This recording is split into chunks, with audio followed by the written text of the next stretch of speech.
Be ready. 5 seconds to go.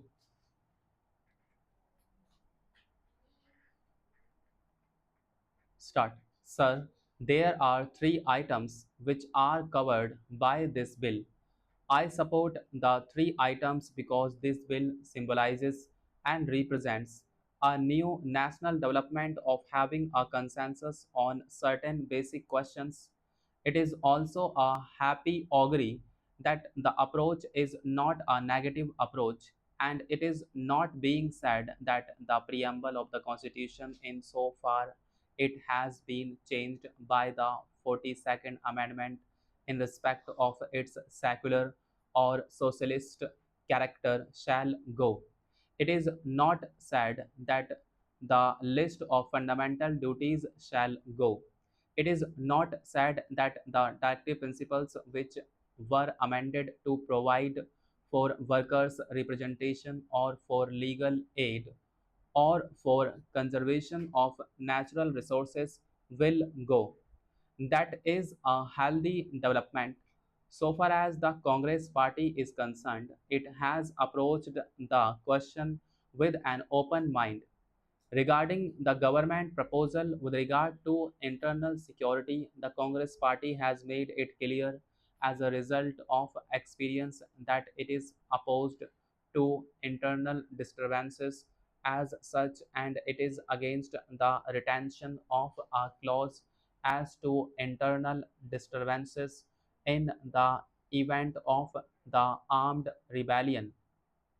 As a result of recent experience, we, as the Congress Party, stand by those provisions of the 42nd Amendment, such as the amendment to the preamble or the directive principles, and we also say that there should be no power in Parliament to declare an internal emergency.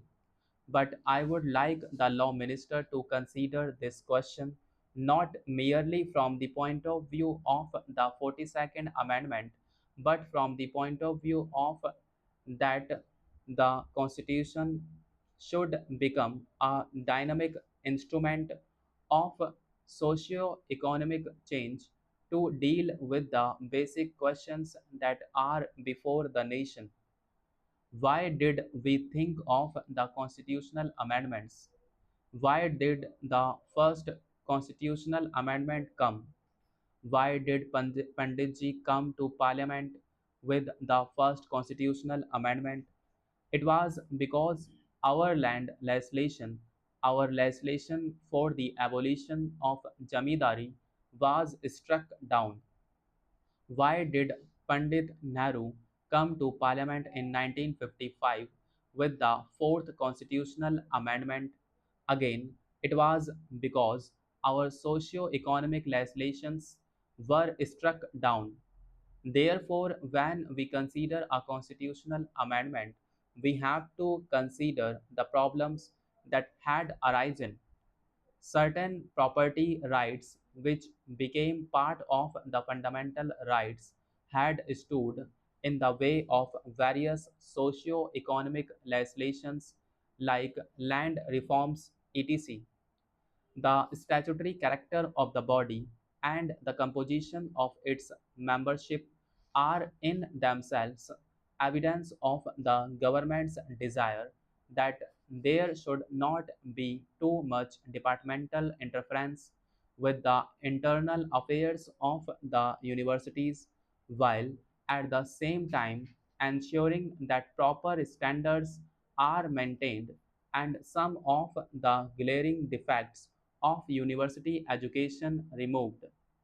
I am sure you will agree with me that if the Indian universities have today fallen into comparative disrepute, much of the responsibility lies with the universities themselves. Their administration has, in many cases, become slack and standards impaired through mainly non academic causes, into the details of which I need not go. However, since the Inter-University Board has raised objections, I felt it desirable to summon a conference of vice chancellors and education ministers and find out what they base their objections on.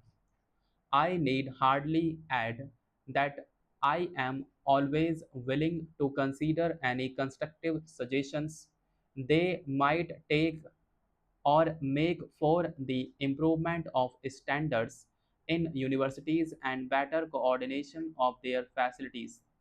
I assume that we have met with a common objective, viz. The reform of university education with a view to making the universities agencies of national regeneration in dependent India. I have made a passing reference to the fact that universities do not today enjoy the public esteem accorded to them in the past. The reasons for this are many, but two may be especially mentioned. One is the largely academic character of the instruction in the universities, which instead of developing the personality of the student and enabling him to make a place in society for himself, often converts him into a misfit who adds to the number of the unemployed, if not the unemployable. The other is that even the standards of academic education have fallen so much that persons who have reached the highest stage are not only ill informed and ill educated about the affairs of the world, but are sometimes ignorant of the elementary things in their own fields of study. Inefficiency and corruption, which have also crept into some of the university administrations, have contributed to the public's loss of confidence in them, while no one is more keenly conscious of the defects of the present position. इसको in independent India करना